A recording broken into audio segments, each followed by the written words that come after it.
You are listening to Aim Higher, a Catholic podcast designed to instruct and to encourage the daily practice of our faith.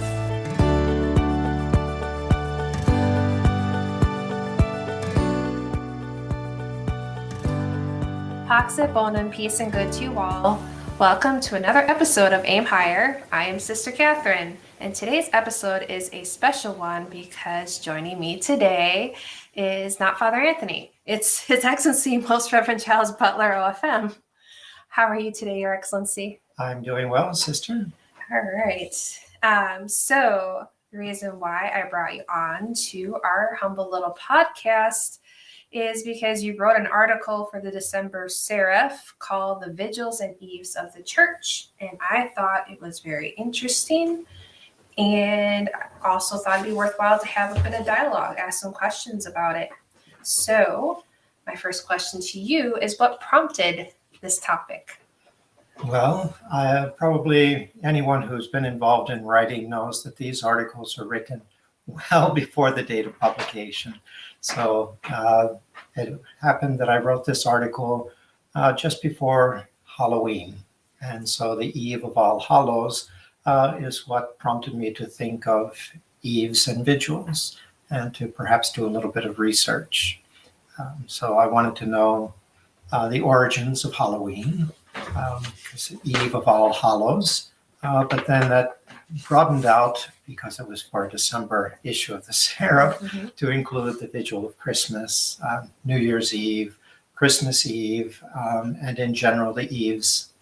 And then, of course, with the Eve also comes the Vigil that we would traditionally keep, the night watch, or the Vigil preceding the feast. And so I thought it was something interesting that I had done a little bit of research, not a whole lot. I did pick up the Catholic Encyclopedia, a couple different books, but it was just at the spur of the moment what I had on hand to do a little research and reading to, I guess, satisfy my own questions about Halloween and the Eve of All Hallows and how Catholics should be celebrating it. Okay. So how would you say Catholics should be celebrating it? Well, I did some research on Eves and the Vigils, and it seems in the early days of the church, it was a common practice before every big feast that we would celebrate a vigil. The eve before, the night before, we would have a vigil and a night watch. And this was greatly applauded by many of the fathers of the church.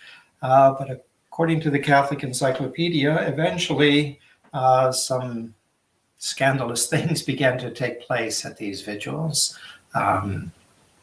which was kind of shocking to me to hear at first. But apparently the people would gather the night before a large feast in the church. They would say vespers, night prayers, and they would keep a watch until midnight. And at midnight, the feast would officially begin.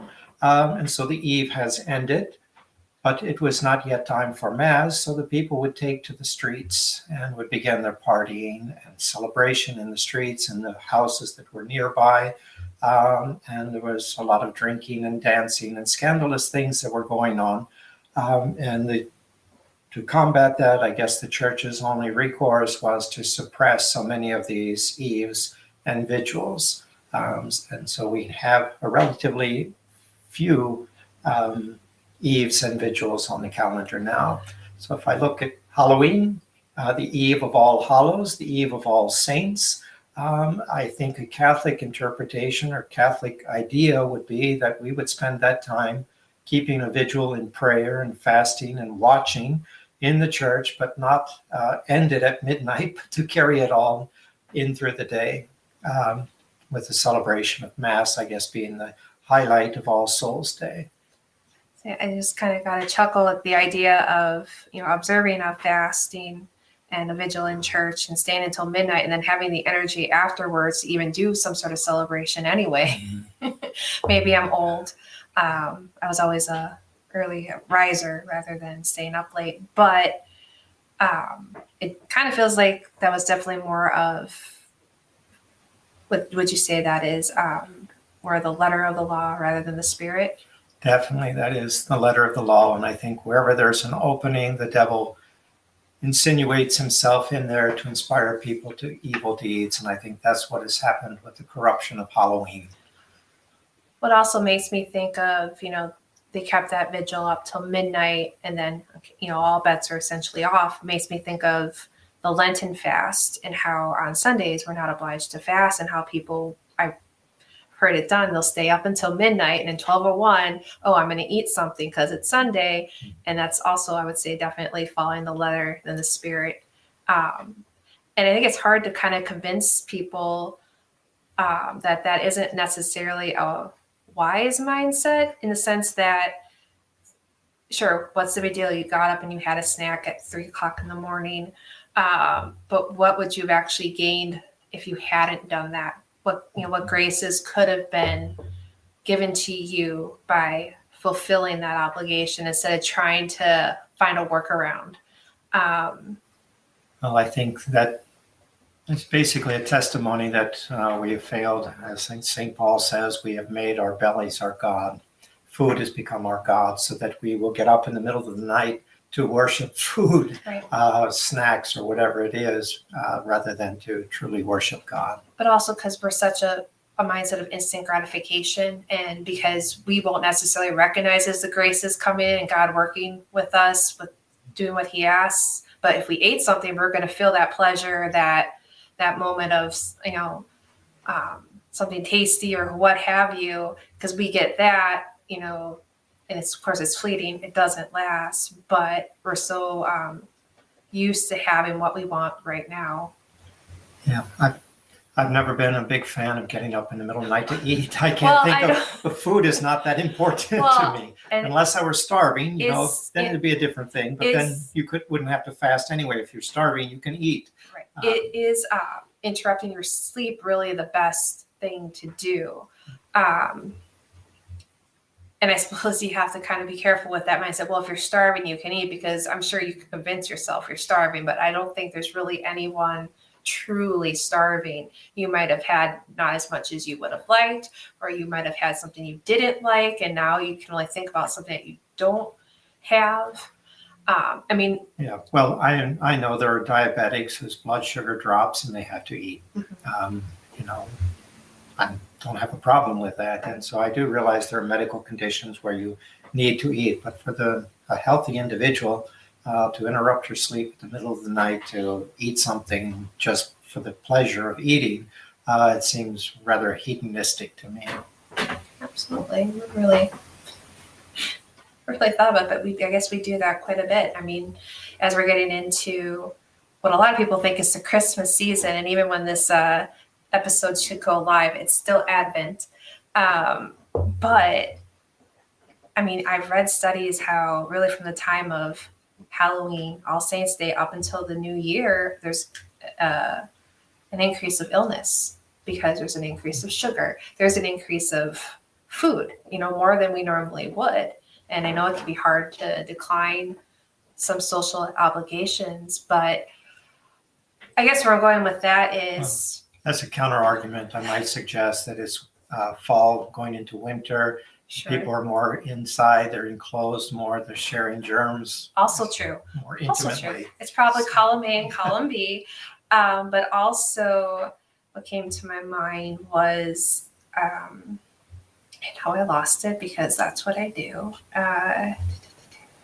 Well, maybe it'll come back. Anyway, see, now there's going to be a lot of dead air because I don't know. I'm trying not to be nervous. It's not like I don't ever talk to you. This is not like I probably talk to you more than Father Anthony would talk to you. So,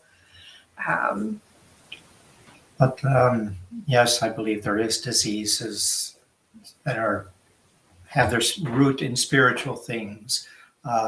Too often we're looking for material things to our illness, or not feeling well because of something we ate, someplace we went, some germ that we've been exposed to. But I do believe there is also a spiritual element. When we are in the state of sin, I think depression easily takes a hold of us. Anxiety easily overpowers us. And, the slightest little headache can be magnified because of some kind of spiritual disorder. I don't really want to say psychological disorder, but the spiritual, something is wrong with our soul, something is bothering our conscience.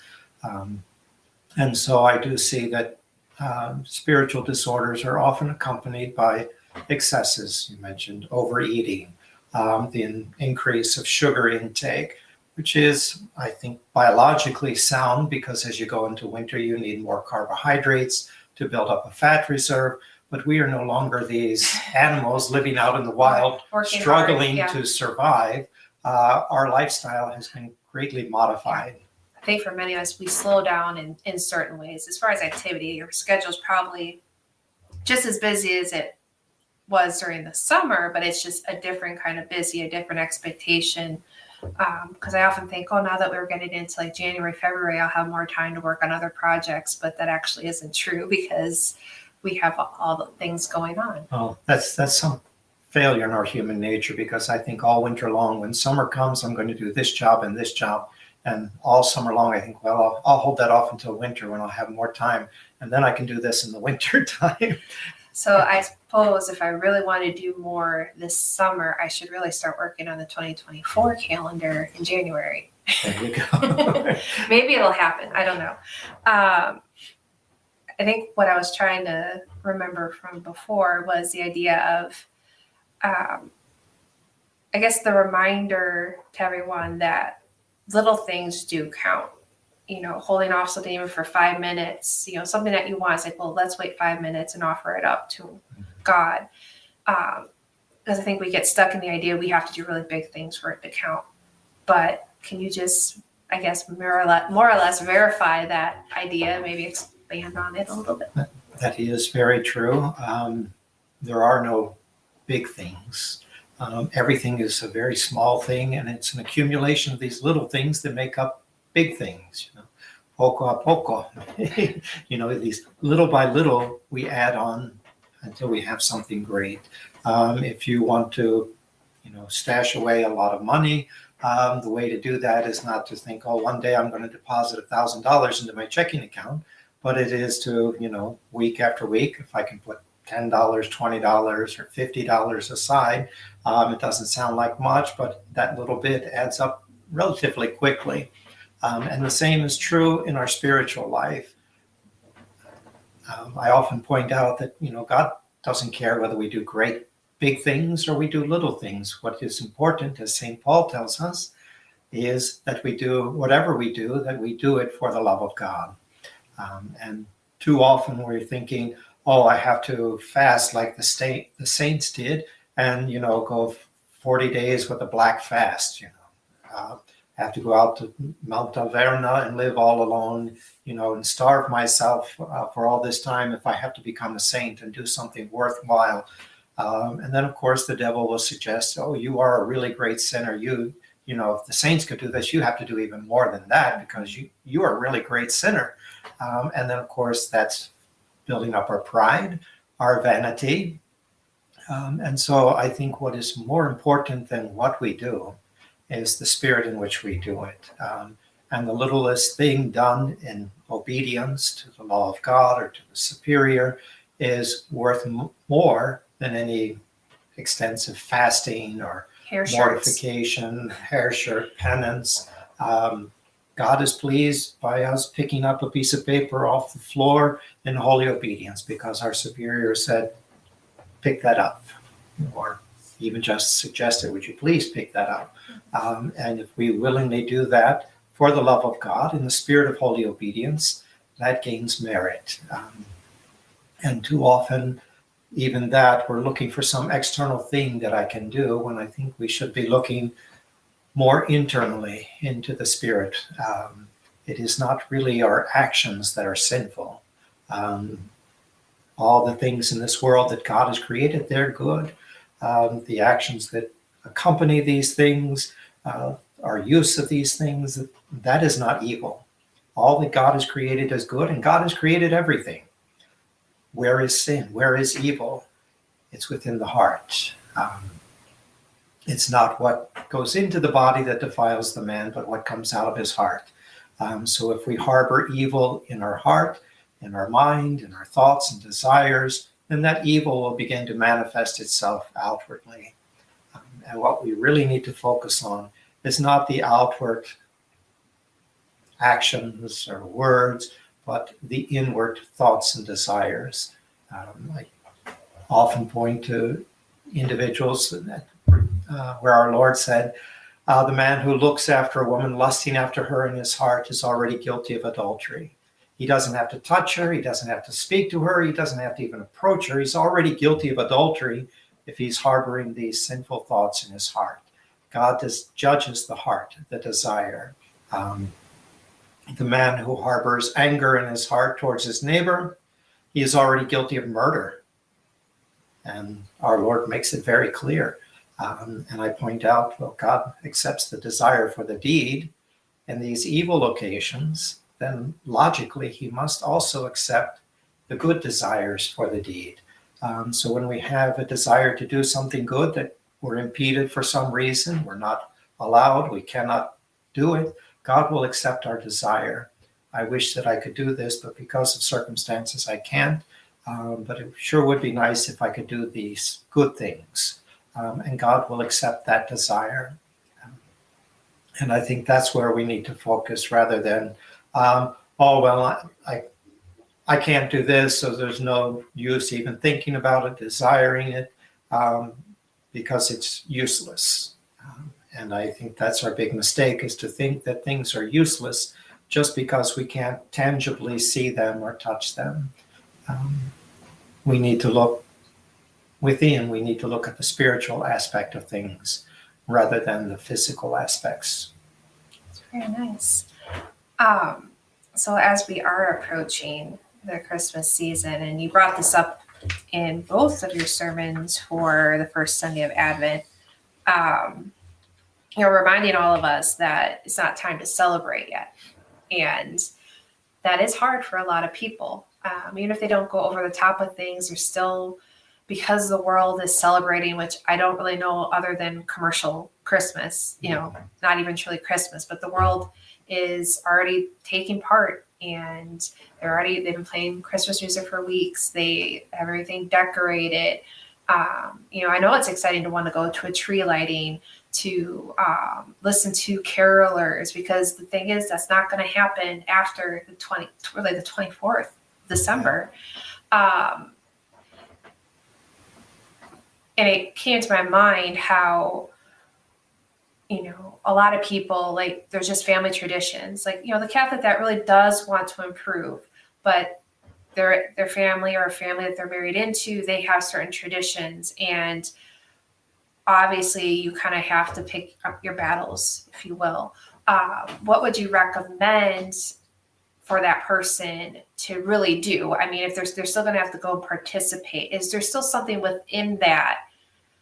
And I know that there are, but I think it'll help if people hear it from you that, okay, well, you're going to go to this party, but where you normally would drink wine, well, don't have wine. Now that seems very insignificant, right?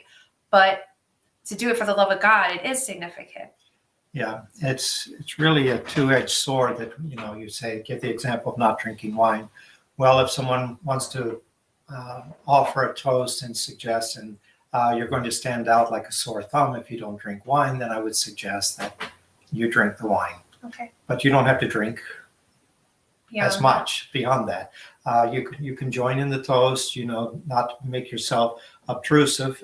But as I pointed out, I think in one of my sermons, if you say, well, it's Advent, I'm not going to go to a Christmas party. I'm not going to go to the office party or to my relatives or friends or neighbors. I'm going to abstain from all these Christmas parties during the season of Advent. And I say, if you're going to do that, and then you're going to stay home and feel sorry for yourself, poor me, look, and Bishop Giles said I shouldn't go to a party. I said, then go to the party.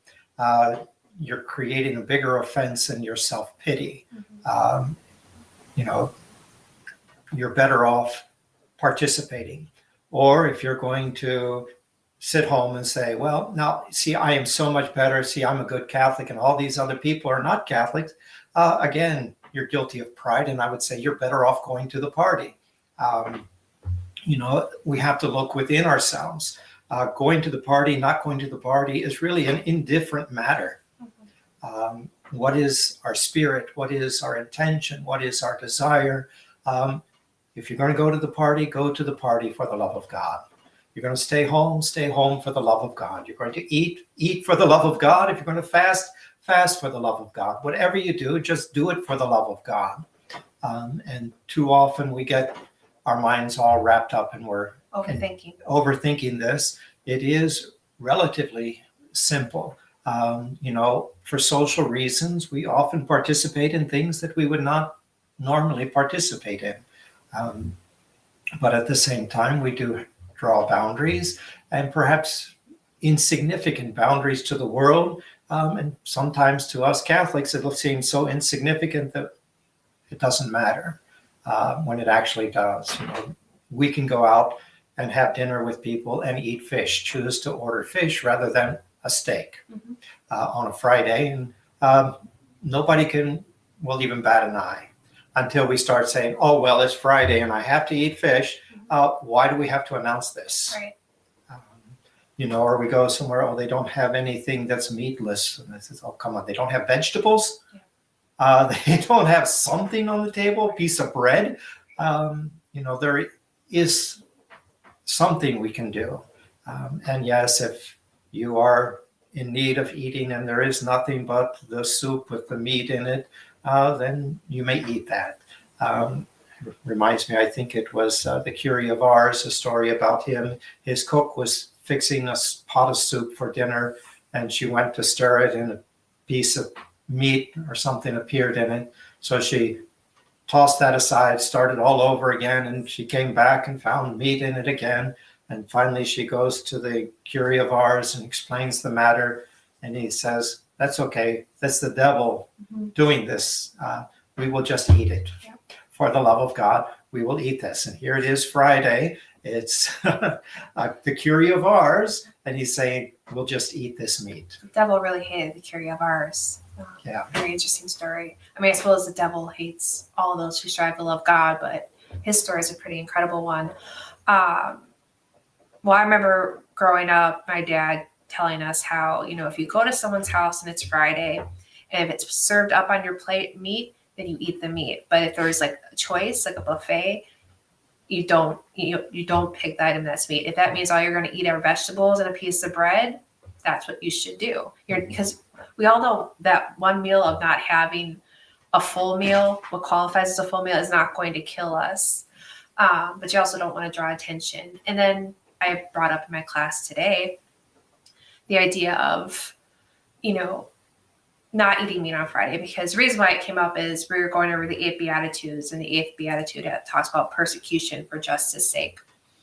And I brought up how, it's going to happen sooner or later that you are going to be made fun of to some degree about your faith. And commonly it is the whole not eating meat on Friday. People who don't know God, don't love God, can't wrap their heads around the idea of having to not eat meat on Friday. Like, that's how terrible the church makes you do this. And I point out to her that it's not the meat itself that's sinful, but it's about the obedience and moreover the love. Because because we know God, and the idea of not eating meat on Friday is to commemorate our Lord's death on the cross on Good Friday. We're doing this as an act of love. And because we love God, it's not that hard. It's not that big a deal.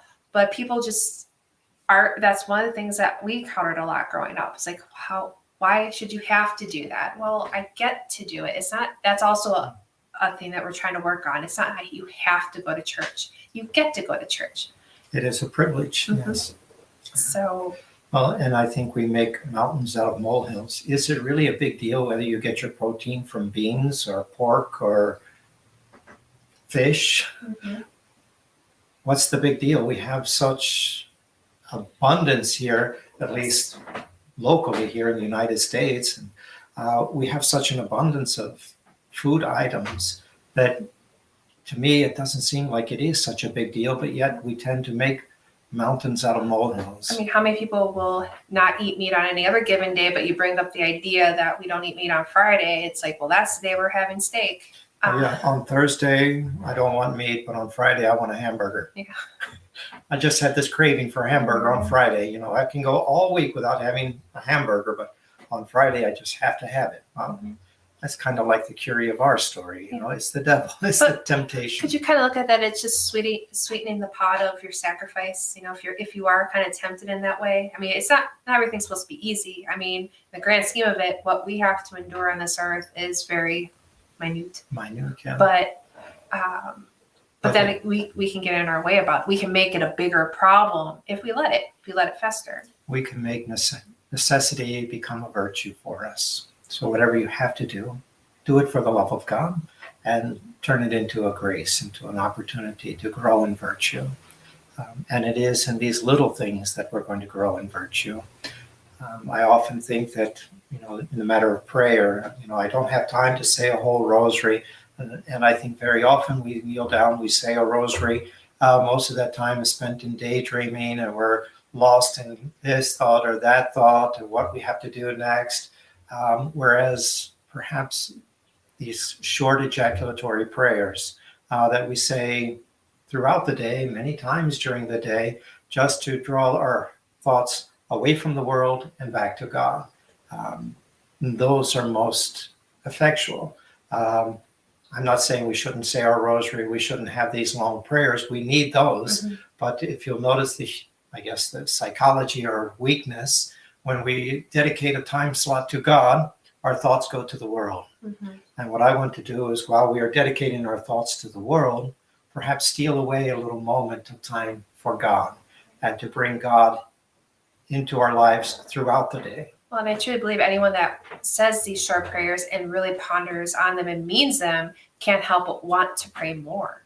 I mean, really, that's how it's a buildup, taking the little things and they come into greater things automatically. Just as the devil's not going to tempt you into a big sin right off the bat. It's usually the small little venial sins that we dismiss venial sins pretty easily. I talk about this in my catechism class. Venial sin still offends God. You don't want to commit a venial sin either. But if you keep thinking and dismissing, it's not a big deal, it's going to end up being a big deal before you know it. So with that, talking about, I guess, really the laws of the church concerning, fasting and abstaining. What would you think would be a good response to someone who deals with, I don't know, their significant other, a family member, their own children, with the idea of, like, how is it really, because we obey these things because God asked us to. And if we love God, we should want to do that. But what if someone, mind is like, well, shouldn't your love for God be something more, also that you're naturally inclined to, of your own doing what you want? Isn't that more of a symbol of love instead of what you are told to do? Well, if I were to go buy a Christmas present for someone, should I buy them what I want them to have? Or should I try to think of what do they want? Right. It is not really a gift to give them what I want. Right. It is a gift to enter into their mind, into their spirit, and even to ask them, what would you like? Because we want to give something that is appealing to them, right, something that they like. And it is the same spiritually with God. We don't want to give God what we want or what is pleasing to us. We want to give God what is pleasing to God. Right. It's not that God's a dictator dictating that you must do this and there's a formal checklist you must follow. There are things that guide us. And these particular laws are to guide us. And I think anyone that's got into a relationship, if even the side that wants to argue that, well, this just doesn't seem like a way to actually what God is calling us to do. This doesn't sound like truly a way to love. I think if they were really to look at their own relationship, they spend time learning about that person. What is that person like? What does that person want to do? And you're learning about them to give them what they desire and not what you think. Because anyone that pushes what they think you should have usually finds out very quickly that did not work out so well. I mean, it's like buying, your wife. You think your wife needs, I don't know. I was trying to think of something. Well, I have an example. For Okay. years, there was a lady who would always buy a box of expensive chocolates for me for Christmas. And it wasn't just me, but for the fathers, the brothers, religious. these nice, expensive chocolates, and I would almost invariably give them to the children. And someone pointed out these chocolates are too expensive to give to children. Why? I don't want them. Mm-hmm. I don't really care for chocolate. Well, I do like chocolate, but it makes me sneeze and it gives me a headache, and it's just too sweet and it's too much. And I'll enjoy a piece once in a while and generally pay for it. Mm-hmm. But to me, it was okay. I can just regift this. Right. But no one bothered to ask me, "Would you like me to buy you a box of chocolate?" I would have told her flat out, "No." Mm-hmm. Right. And that's, if you want to buy something for me, then don't buy chocolate. right. I think an example that popped in my head, like a man might think, his wife's car, she'd really like, she would like that detailed, clean, everything done to it. It's not that she wouldn't appreciate it, but as a gift, you probably would have been better off getting her flowers, just knowing her. I mean, it's nothing necessarily wrong per se with that gift. It's not wrong to, on your own, also come up with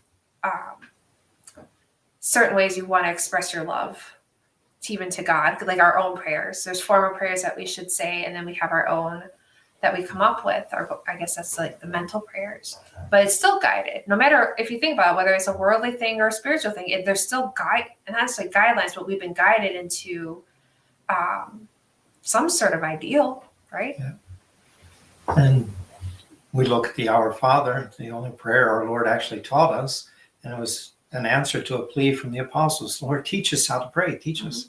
It says, when you pray, this is what you should say. Mm-hmm. And I think perhaps it was these are the sentiments, the ideas that you need to incorporate into your prayers when you're talking to your Father in heaven, rather than a strict formal prayer. But if we look, Catholics, we have prayer books. We have missals filled with prayers. We've got prayers that different saints have said, ejaculations. We never tire of filling books with prayers. And there are people who will go through the book and read prayer after prayer after prayer and say, okay, I've said all these prayers. So, well, you haven't really said those prayers. Well, you've said them, you've read them, but you haven't really prayed them. And we have to enter into the sentiments of the saints who wrote these prayers. Mm-hmm. We have to make the sentiments of these prayers our own. It's not just enough to say, okay, I've read this, my eyes have passed over these words, or I vocalized these words, now I'm done. No, I have to, if I'm really going to pray, I have to try to enter into the spirit in which these prayers were written and incorporate that same spirit, those same ideas. And to quote you, quoting, I think it's St. Teresa of Avila, quality over quantity. Quantity. Yeah. So, and I think if you actually truly are striving for quality, you will increase your devotion.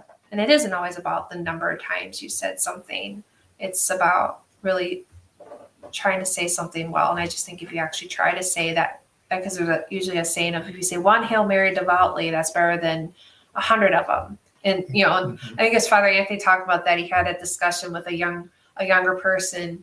It's like, oh yeah, that's all I have to do. And he said, well, if that's your mentality already, you're not going to say that one Hail Mary correctly. You're not devoutly.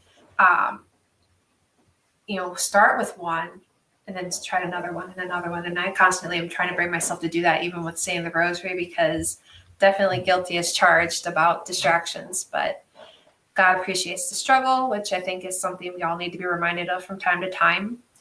Yeah, and that's something I remind people of in the confessional quite often. You've fallen, you've sinned, okay. That's not the big point here. That's not what we need to focus on.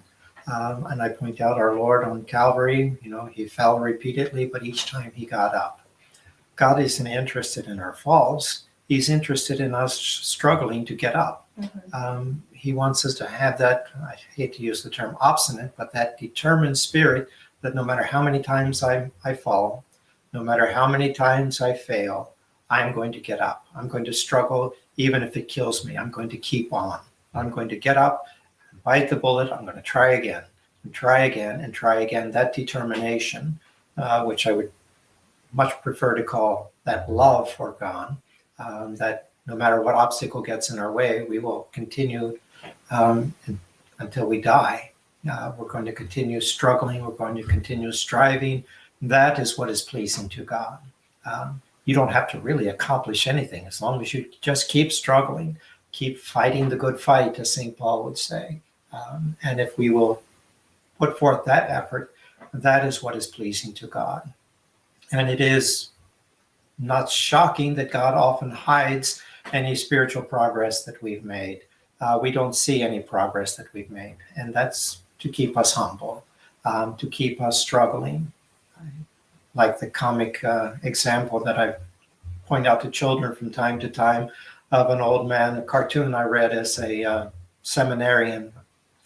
There's, I don't know if read is the right, it was a watch or looked at, I guess, pictures of an old man trying to get his donkey to move, and he's kicking the donkey and the donkey won't move, it won't get up. So he takes a carrot, hangs a carrot on the end of a stick with a string, and he sits on top of the donkey and he holds the carrot out in front of the donkey's nose. And as the donkey takes a step forward to reach the carrot, obviously the carrot moves further. The donkey never reaches the carrot, but he keeps reaching for it and reaching for it. And I think spiritually that's, the cartoon wasn't designed for a spiritual message, but I give it one. I think this is what happens to us in the spiritual life. We don't want to go on. We want to give up, but God holds a little carrot out in front of us. And so we reach for that carrot. And perhaps what has become so frustrating to us is that we can never grab a hold of that carrot. It's always just out of reach. And I have the hope that when this man got to his destination, the donkey got the carrot. And when I leave this world, my hope is that I will get the carrot. I will find the gates of heaven opened up to me. And then I will have my reward. As long as I'm here on this world, I've got to remember to keep moving, to keep reaching. The spiritual writers delineate the degrees of the spiritual life, each rising higher and higher like a ladder, or degrees, different castles, different mansions. But I see, and if after you read all this, they will tell you that these different degrees are often intermixed. So while you think you are enlightened, you are actually still in the penitential stage. You still have penitential things to do, even though you can go to the higher stages, and they're often quite intermixed. But we need to keep struggling. And I think God hides from us the advances that we've made so that we will keep reaching up higher. And no matter how high we get, there's always something higher, because God is infinite. And so there's always room for improvement. We can always do better. And I struggled with that as a teacher with children who would hand me their work and say, "Is this good enough? Could you do better?" "No, but that's the best I can do." And I said, "Well, I don't think so. I think you could have done better." Not that I'm going to make you do it over, but we should always have the idea that, yeah, I could have done better. I could have put forth more effort. I could have put forth more care. Could have aimed higher. I could have aimed higher. Yes. But more often than not, we approach a task, I want to get it done and get it behind me. So I think we need to remind ourselves that it's not just accomplishing the task, but doing this task for the love of God. It's not just being knocked down and being humbled and humiliated, but in spite of all that, to rise up and still say, "I love God." And of course, all my listeners know about Job. Yes, they do. Your fan base. Very nice. Well, I think that probably